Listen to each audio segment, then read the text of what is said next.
В Сибайском театре драмы имени Арслана Мубарякова прошел большой праздник, посвященный роду семьи Мухаммедкуловых. Главным виновником Шажира Байрама в этот день стали бывший министр образования Республики Башкортостан Галия Мухаммедкулова и известный журналист Мавлида Якупова. Поздравить их в этот день помимо родных и близких собрались представители администрации города.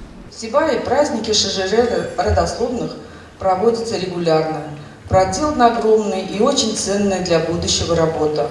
Сегодняшний праздник посвящен замечательному роду Мухаммедкуловых, представители которых внесли и вносят большой вклад в развитие нашего города и Республики Башкортостан в целом.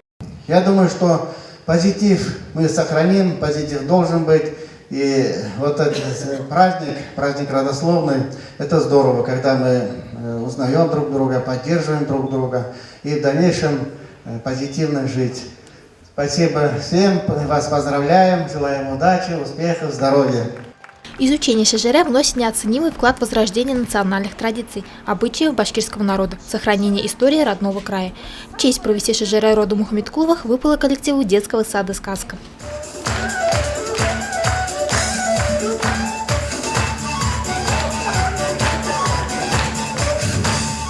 Именно эта семья Мухаммедкуловых, у них составляет род более 150 лет, род педагогов.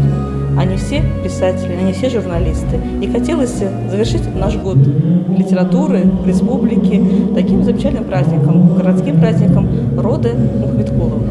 Башкирская Шажира является ценным источником знаний о жизни предков. История рода Мухаммедкуловых может служить примером правильного, взвешенного и дальновидного подхода в выборе своего пути и настоящего призвания, обозначенного веками. Альфия Янчурина, Радмир Исангулов, Гульнара Скильдин, телекомпания СТВ.